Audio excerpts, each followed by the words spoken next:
যে আমরা সবাই মিলেমিশে কাজ করতে চাই, আগামী দিনে উন্নয়নে আমরা সব এক হইতে চাই। দর্শক, ভিন্ন মতে সহমত, দেশে এবং প্রবাসে যে যেখান থেকেই দেখছেন সবাইকে শ্রদ্ধা সহ আমন্ত্রণ। আমরা বিশ্বাস করি ভিন্নমত মানেই বিভাজন নয়, সহমত হওয়াটাই সবচেয়ে বড় দায়িত্ব। আসন থেকে রাষ্ট্র দায়িত্বের সংলাপ আয়োজনে বাংলাদেশ জাতীয় সংসদের ২৩৮ নম্বর নির্বাচনী এলাকা মৌলভীবাজার ৪ আসনের আলোচনায় আমাদের সাথে সম্মানিত অতিথি হিসেবে উপস্থিত আছেন জনাব মোহাম্মদ মুজিবুর রহমান, সংসদ সদস্য, মৌলভীবাজার ৪। স্বাগতম আপনাকে। ধন্যবাদ। কেমন আছেন আপনি? আলহামদুলিল্লাহ ভালো আছি। আপনার আসনের মানুষ কেমন আছে?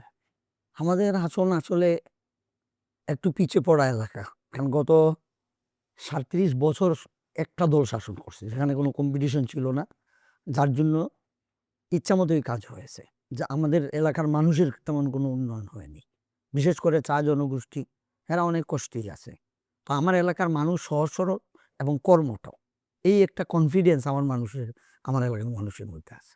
আপনার আসনের ভৌগোলিক অবস্থান, আসলে যোগাযোগ ব্যবস্থা এবং সেই সাথে আপনার আসনের কি ধরনের সমস্যা দেখা যায়? আপনি আমাদের সাথে সেটা বিস্তারিত বলতে পারেন। সমস্যা তো অনেকগুলোই। তো আমি বলব আমার আসনের যেটা বাংলাদেশের সবচেয়ে সুন্দর, বৈচিত্র্যময় এবং সম্ভাবনার একটা জনপদ। এখানে আমি যদি বলি পর্যটনের প্রাণকেন্দ্র, চা শিল্পের চা শিল্পের একটা বিশাল আমার এখানে প্রায় ২ থানা মিলে ১০০টা বাগানের মতো আছে। ১০০টা টি গার্ডেন এবং বহুজাতিক সংস্কৃতি, যেমন খাসিয়া, তিপড়া, মানে ২৯ জাতির বসবাস এখানে। মণিপুরি, বিভিন্ন জাতির বসবাস এখানে। হিন্দু, সাঁওতাল সবাই আছে আমাদের এখানে। তো এই নৃগোষ্ঠীর একটা মানে অপার সুন্দর একটা জায়গা। এখানে হাইল হাওর, হামাম রিসোর্ট, লাউয়াছড়া, আপনারা জানেন মাধবপুর লেক, অনেকগুলা বিষয় আমার কমলগঞ্জের মধ্যে আছে এবং পর্যটনদের একটা আকর্ষণীয় জায়গা এখানে। এই মৌলভীবাজার ৪ আসন। মৌলভীবাজার ৪। আপনার মৌলভীবাজার ৪ আসনের যদি প্রধান পেশা সম্পর্কে জানতে চাই।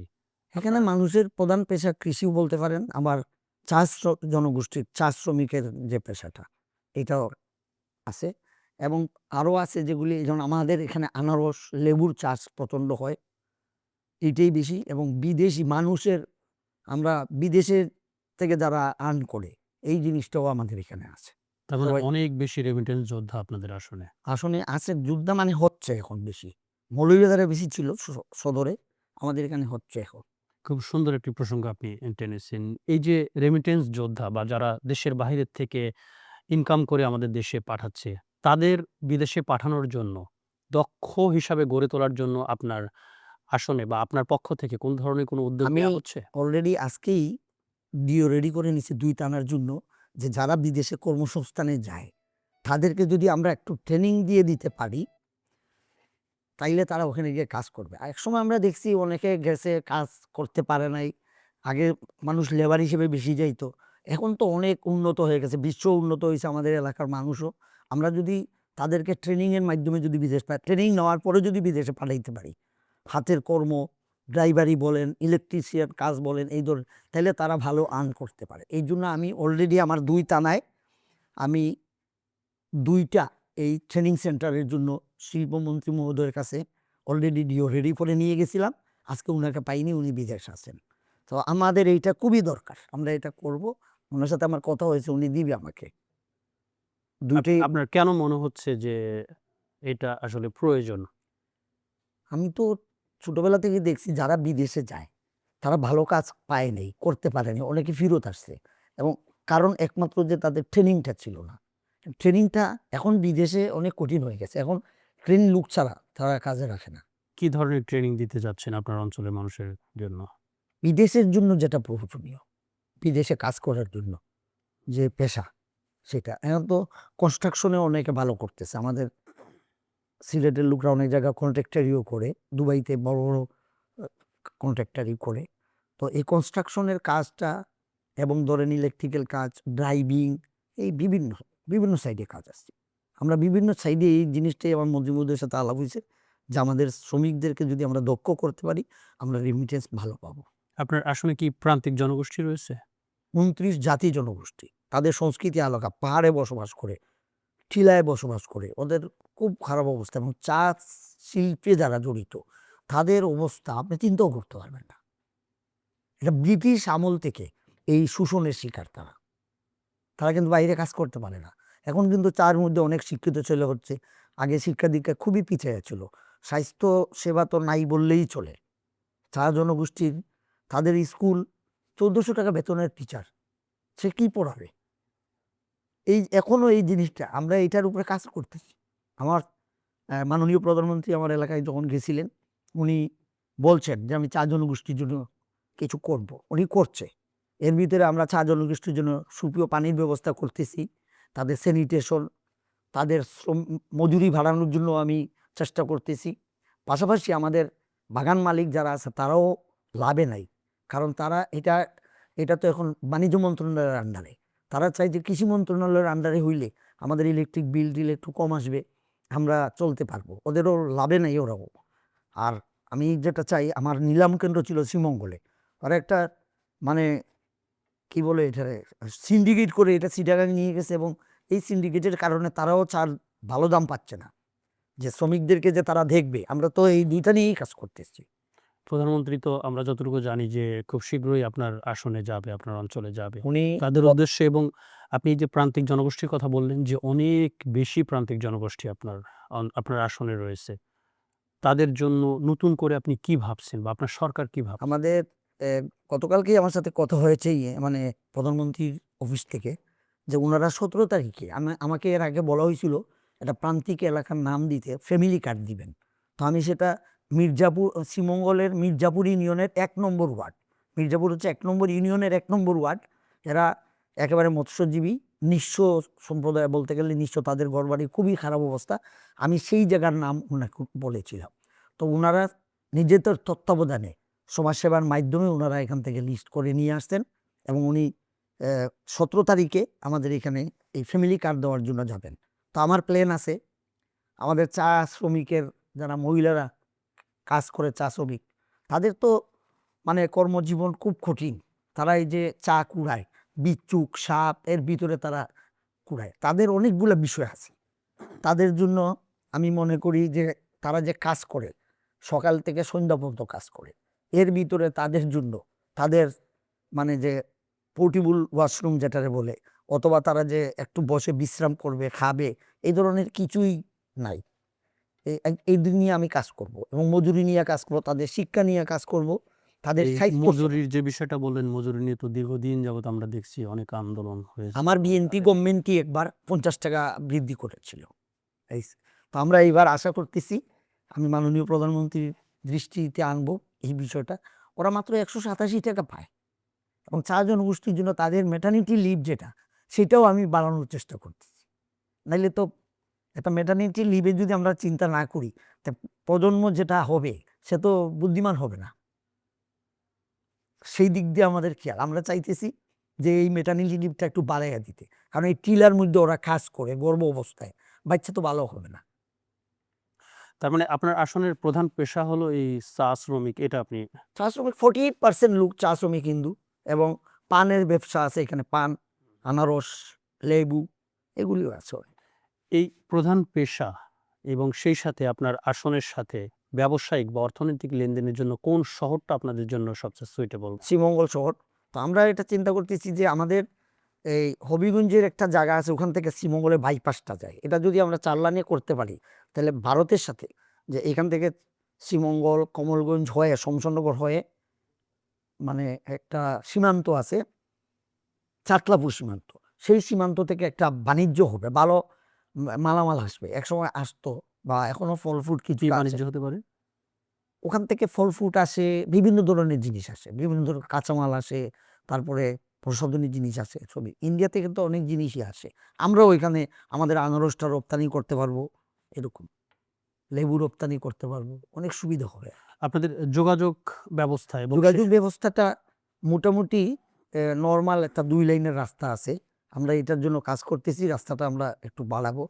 এটা হবিগঞ্জের মিরপুর থেকে শুরু করে শ্রীমঙ্গল হয়ে কমলগঞ্জ গেছে, কমলগঞ্জ হয়ে শমশেরনগর, ওখানে একটা বিমান ইয়েও আছে, ঘাঁটি হওয়ার সম্ভাবনা আছে, ঘাঁটি ছিল আগে ব্রিটিশ আমলে। তো ওইখান থেকে আমরা রাস্তাটা ছাত্রাপুর পর্যন্ত নিতে পারলেই আমাদের বাণিজ্যিক একটা লেনদেন শুরু হবে। আপনার আসনের যদি সমস্যাগুলা নিয়ে জানতে চাই, প্রধান সমস্যা কি কি এবং আপনি সেই সমস্যা মানে নির্মূলে আপনি কি ধরনের কাজ করতেছেন? যেহেতু 37 বছর একটা লোক শাসন করছে, তো সে কি রাস্তা করতে হবে আর না করতে হবে এটা তার মাথায় ছিল না। তার মাথায় ছিল যে বাগানের লোক তো আমাকে ভোট দিবেই। এই যে একটা ইগু, এই কারণে উন্নয়ন হয়নি। তো আমার এই এলাকায় আমি সবচেয়ে যেটা উন্নয়ন করতে চাই, রাস্তাঘাট, স্বাস্থ্যসেবা এবং চা জনগোষ্ঠীর যে চাহিদা সেটা আমি পূরণ করতে চাই। তাইলেই আমাদের এলাকা উন্নয়ন হবে। আপনি যখন নির্বাচনের আগে প্রত্যন্ত অঞ্চলে মানুষের কাছে আপনি যাচ্ছিলেন, আপনি আপনার কথা উল্লেখ করেছেন, তখন মানুষের কি ধরনের প্রত্যাশা ছিল? মানুষের কি একটাই চাচ্ছিল প্রত্যাশা তারা? ছিল যে আমরা রাস্তাঘাট চাই, কৃষিতে উন্নতি চাই, নদী নদী ভাঙ্গনে যখন বারবার আমাদের এলাকা প্লাবিত হয়, কৃষকরা নিঃস্ব হয়ে যায়, এটা চাইছিল যে আমরা এ, নদীর বাঁধ যেন ভালোভাবে হয়, ঘন ঘন যেন বাঁধ না ভাঙ্গে, আর স্বাস্থ্যসেবাটার জন্য আমাদের এখানে থাকে। কারণ মানে যে টাকা পয়সা খরচ করে স্বাস্থ্যসেবা নেওয়া আমাদের এলাকার জন্য একটু কষ্টকর।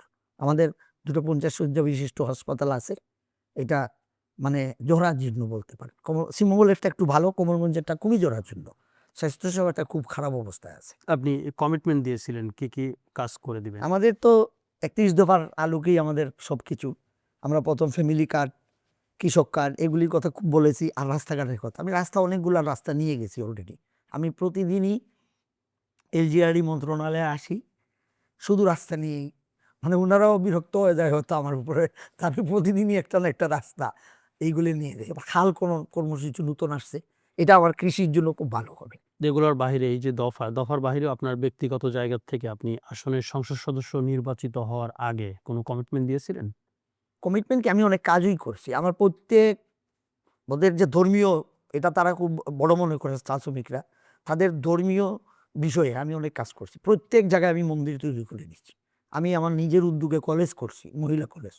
আমি আমার নিজের উদ্যোগে মহিলা হাই স্কুল করছি, পাঠশালা স্কুল করছি। তারপরে ছোট্ট একটা চিকিৎসা কেন্দ্র করছি, যেটা ফ্রি চিকিৎসা, ঔষধ সহ। মানে একজন ডাক্তার আমি রাখি, উনি এটা কি আপনি নির্বাচনের আগের কথা বলছেন মনে না থাকে, এটা নির্বাচনের পর? 2001 থেকে আমি করছি।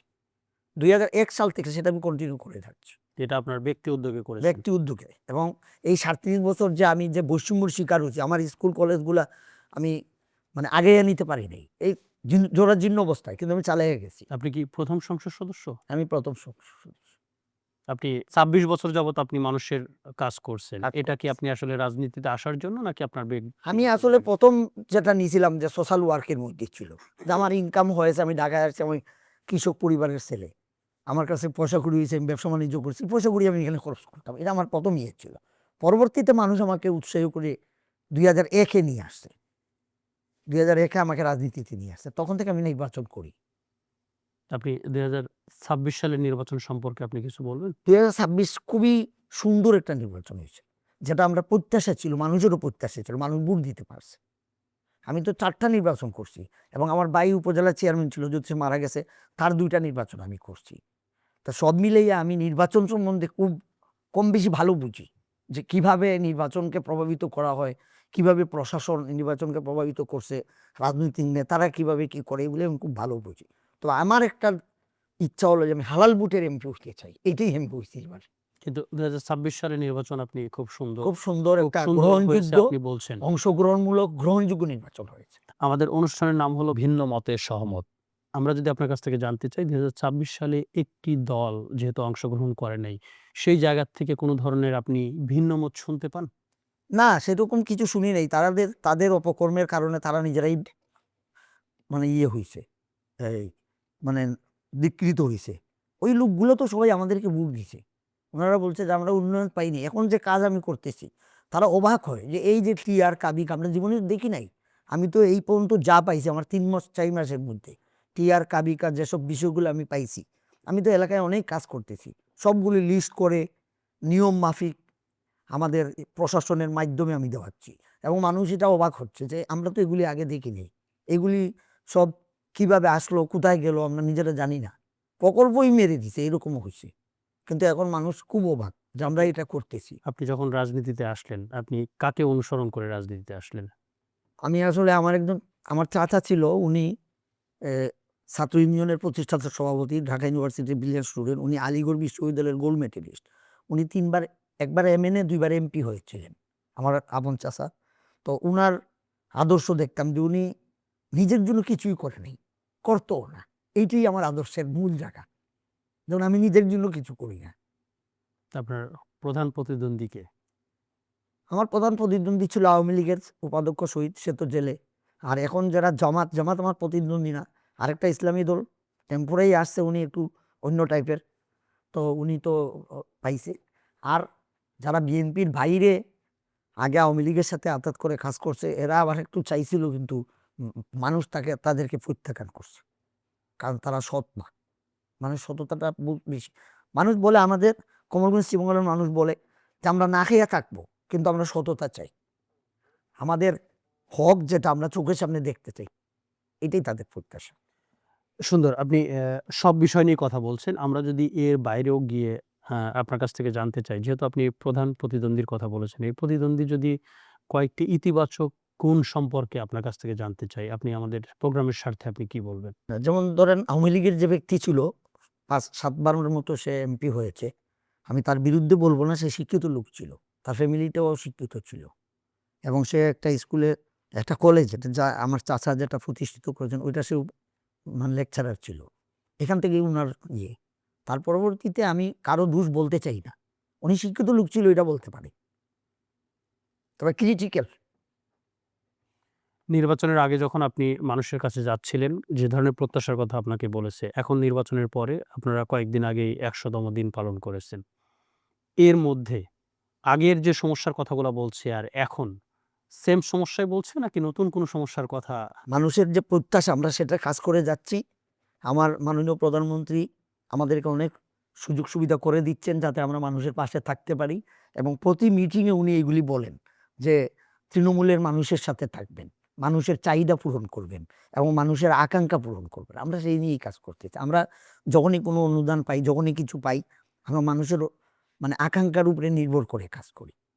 তারা আপনার কাছ থেকে কি চাচ্ছে এখন? কি ধরনের আকাঙ্ক্ষা? এই রাস্তাঘাট, তারপরে কৃষির উন্নয়ন, তারপরে বিদেশে যারা রেমিটেন্স যোদ্ধা তাদেরকে বিদেশে পাঠানো, আর স্বাস্থ্য সেবাটা চাচ্ছে। তা আমরা ইতিমধ্যেই, আপনি জানেন, আমার সরকার ১০১ শয্যা বিশিষ্ট হাসপাতালের ঘোষণা দিয়েছেন।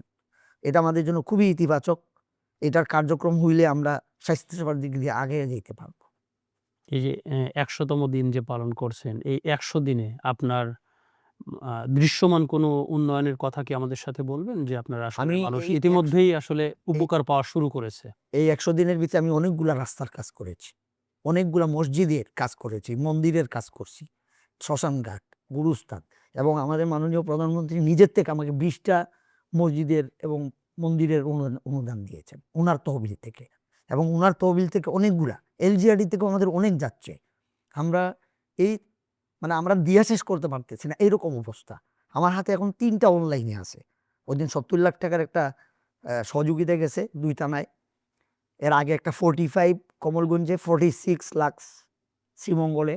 এবং বিজিএফ চাউল, তারপরে রিলিফ চাউল, টাকা অনেকই যাচ্ছে। ঈদের মধ্যে যে আমরা দিয়ে শেষ করতে পারতেছি না, সত্যি কথা যদি বলি। মানুষের চাহিদা আমরা শেষ করে দিচ্ছি। আমি একটা বলছি যে যদি ২-৩ বছর আমি এমপি থাকতে পারি, আমার এলাকার মানুষ চাওয়ার জন্য কোনো রাস্তা থাকবে না, তারা চাওয়ার কোনো জায়গা পাবে না। এবং আমি পর্যটনের নিয়ে আমার বেশি যেহেতু আমার এলাকায় অনেক বাইরে থেকে লোক আসে। আমার এখানে লাউয়াছড়া, হামাম, তারপরে হামাম জলপ্রপাত, তারপরে আপনার মাধবপুর লেক, তারপরে আমাদের এখানে ওই যে বীরশ্রেষ্ঠ হামিদুর রহমানের একটা স্মৃতিসৌধ, এইসব বিষয় দেখার জন্য মানুষ খুব যায়। এবং আমার এখানে তো সব বাগান এরিয়া, মানে সব মানে জঙ্গল ঘেরা, যেটা বলবো, মানে খুব সুন্দর একটা মনোরম পরিবেশ।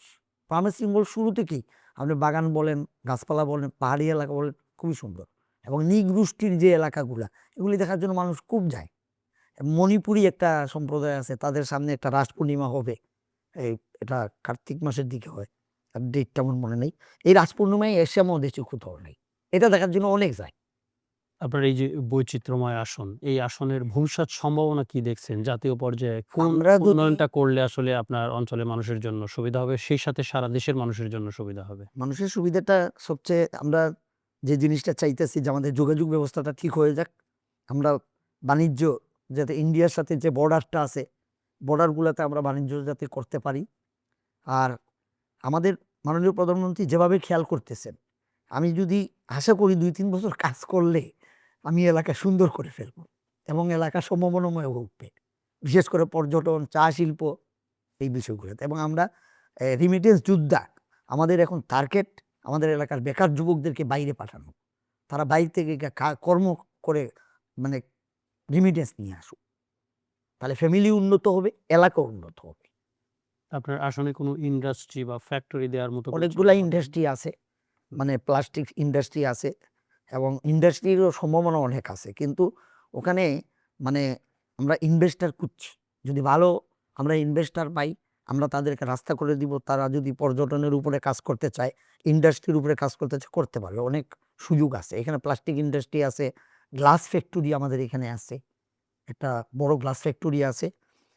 এবং আমার পরেই তো আপনি হয়তো দেখছেন যে আমার আসনে যাওয়ার আগেই কিন্তু একটা শিল্পনগরী আছে। এটা হবিগঞ্জ অলিপুর বলে অনেক শিল্পের এখানে ইয়ে। তা আমরাও সেইরকম আমার একটা আশ্বাস যে ওই এলাকাতেও আমি শিল্পনগরী গড়ব। শিল্পনগরী গড়লে আমার বেকার যুবকরা কাজ করতে পারবে, বেকার মহিলারাও কাজ করতে পারবে। অলিপুরে আমরা যেটা দেখলাম যে এখানে ইন্ডাস্ট্রিয়াল পার্ক আছে, যমুনা ইন্ডাস্ট্রিয়াল পার্ক, টাইলস তৈরি হয়, অনেক কিছু জিনিস তৈরি হয়। তো সেই জায়গায় আমরা ওই ধরনের চাই আর কি। আপনি অনেক কথাই বলছেন। আপনি শুরুতে একবার শুরু করছিলেন যে সমস্যার কথাগুলা নিয়ে। আমি যদি একেবারে অনুষ্ঠানের শেষ পর্যায়ে এসে যদি প্রধান ৫ টি সমস্যার কথা জিজ্ঞেস করি আপনাকে, আপনি কি ধরনের সমস্যার কথা বলবেন? সমস্যা আসলে রাজনৈতিক যে সমস্যা এটা নিরসনযোগ্য। কারণ আমরা ওইরকম কট্টর না। আমরা তাদের সাথে মিলেমিশে কাজ করি। যার ফলে এই একটা সমস্যা কম। আরেকটা সমস্যা যদি আমি বলি যে এখন যে চ্যালেঞ্জ আমার সামনে, মানুষকে শ্রম শিক্ষা দিয়ে বিদেশ পাঠানো। তৃতীয় যদি বলি চা শিল্পকে উন্নয়ন করা। শিল্পকে উন্নয়ন করা, চা শিল্পের সাথে যারা জড়িত তাদেরকে শিক্ষিত করা, তাদের স্বাস্থ্যসেবার ব্যবস্থা করা।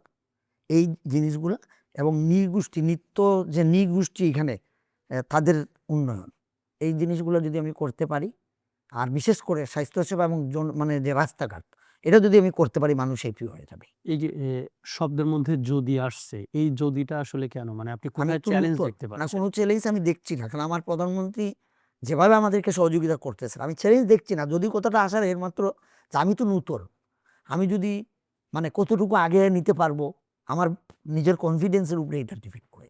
আমরা সরকার থেকে আমরা অনেক সুযোগ পাচ্ছি, অনেক সুবিধা পাচ্ছি। আপনি আমরা যখনই কোনো কিছু নিয়ে যাচ্ছি, ওনারা আমাদেরকে ব্যবস্থা দিয়ে দিচ্ছে। আপনি নতুনের কথা বলছেন। এই নতুনের জায়গায় যদি আমরা সংসদে চলে যাই, সংসদে নতুন অবস্থায় আপনার কি কোনো রীতিনীতিতে কোনো সমস্যা হয়? বা আপনাদের যারা নতুন শিখতেছি। সদস্য আমি রয়েছে আমার কথা বলবো, আমি শিখতেছি। আমি এখন হুম, শিক্ষানবিশ বলবো। শিখতেছি। কিভাবে কথা বলতে হয়, কিভাবে আমাদেরকে কয়েকদিন আগেও আমাদের ওরিয়েন্টেশন হয়েছে। আমাদেরকে উনারা শিক্ষা দিতেছে। আমরা শিখতেছি। আশা করতেছি কিছুদিনের ভিতরে একটু দক্ষ হয়ে উঠবো ধীরে, ধীরে। আপনার ১ম সংসদ সদস্য হিসাবে এবং ১ম সংসদে যাওয়াটা, এটার কোনো অনুভূতি কি প্রকাশ করতে চান? আমার আসলে আমি নরমাল মানুষ। আমার কাছে ঐরকম কিছু না। আমি কাজ করতে পারলে মজা পাই। আমি নিজেও ক্ষেত গৃহস্থী করছি, ফুটবল খেলছি। আমি সবসময় কাজের মধ্যেই ছিলাম। এখনো আমি চাই যে যেভাবে আমি সহযোগিতা পাচ্ছি, আমি কাজ করে হ্যাপি হয়ে যাব। আপনার কোথায় সহমত হওয়া প্রয়োজন বলে মনে হয়? যেটি ভিন্নমত থাকতেই পারে কিন্তু একটা জায়গায় এসে সবাই সহমত হয়। উন্নয়নের ক্ষেত্রে এই জিনিসটা আমরা উন্নয়নের ক্ষেত্রে সম্মত হইতে চাই। মনে করেন যে এলাকার উন্নয়ন, স্বাস্থ্য, শিক্ষা, তারপরে যে মানুষকে যে কর্মমুখী করা, ইন্ডাস্ট্রিয়ালাইজ করা, এই জায়গাগুলিতে আমরা এক হইতে চাই। এখানে আমরা মানে বিরোধ চাই না। সবার আগে বাংলাদেশ। এখানে এই এই সবচেয়ে বড় কথাটা জিনিস হইলো আপনার জায়গা থেকে, আপনার আসন থেকে এটার মানে কি? এটা হচ্ছে যে আমরা যে যাই করি, আমরা বাংলাদেশকে সুন্দর করতে চাই। এই জন্য আমাদের নেতা জনাব তারেক রহমান সাহেব বলছেন যে সবার উপরে বাংলাদেশ। আমি যে জাতি হই, আমি যে জনগোষ্ঠীর লোক হই, যে রাজনীতিক লোকই হই না কেন, আমাদের উদ্দেশ্যটা থাকা উচিত সবার আগে বাংলাদেশ। বাংলাদেশে যদি আমরা উন্নত করতে পারি, তো আমি কি এটা বড় কথা না। আমার বাংলাদেশ উন্নত। বিশ্বে দেখবে আমার বাংলাদেশে অনেক উন্নয়ন হচ্ছে। অনেকে আমাদের ফ্যামিলি কার্ড, কৃষি কার্ড নিয়ে বিভিন্ন বিতর্ক করছে। আজকে তো আমরা দিয়ে দিচ্ছি। আজকে তো চোখের সামনে। আপনি আপনার মানুষের উদ্দেশ্যে, আপনার আসনে মানুষের উদ্দেশ্যে আপনার শিকড়ের ভাষায়, আপনার ভাষা যদি ভিন্ন হয়, শিকড়ের ভাষায় আপনি কি বলতে চান? আমি আমার এলাকার মানুষের জন্য এইটুকু বলবো যে আমরা সবাই মিলেমিশে কাজ করতে চাই। আগামী দিনে উন্নয়নে আমরা সব এক হইতে চাই। ধন্যবাদ আপনি আমাদের অনুষ্ঠানে আসার জন্য। একেবারেই ন্যাচারাল আলোচনা, বাস্তবিক আলোচনা হলো। আপনাকে অনেক ধন্যবাদ এবং দর্শক- আপনার মাধ্যমে আমি আমার এলাকার মানুষকেও ধন্যবাদ জানাই যে উনাদের পরিশ্রম করে আমাকে যে বিপুল ভোট দিছে, গ্রেটার সিলেটে 19 আসনের মধ্যে সর্বোচ্চ ব্যবধানে আমাকে পাস করাইছে, তাদের বদৌলতে আজকে আমি চ্যানেল আইন মতো একটা জায়গায় আসিয়া কথা বলতে পারলাম। এটার জন্য আমি নিজে গর্বিত এবং আমি তাদেরকে অশেষ ধন্যবাদ জানাই। আপনাকে ধন্যবাদ আমাদের অনুষ্ঠানে আসার জন্য। দর্শক, ভিন্নমতে সহমত যে যেখান থেকে দেখলেন সবাইকে আমরা আবারও আমন্ত্রণ জানাচ্ছি হলো পরের পর্ব দেখার জন্য। আজকে মৌলভীবাজার 4 আসনের বিষয় নিয়ে সংসদ সদস্য বলেছেন। দ্বিতীয় পর্বে হয়তোবা অন্য কেউ, যে কোনো সংসদ সদস্য অথবা কোনো মন্ত্রী কথা বলবেন। আপনারা কমেন্টের মাধ্যমে তার সঙ্গে যদি সহমত পোষণ করেন অবশ্যই জানিয়ে দিবেন, অথবা যদি আপনারা কোনো ধরনের কোনো উন্নয়নমূলক কর্মকাণ্ড বা ওনার কমিটমেন্টের জায়গা থেকে যদি কোনোটা বাদ পড়ে থাকে সেটিও জানিয়ে দিতে পারবেন। নিঃসন্দেহে সংসদ সদস্য উনি এটি দেখবেন এবং সেটা সমাধানের চেষ্টা করবেন। ধন্যবাদ।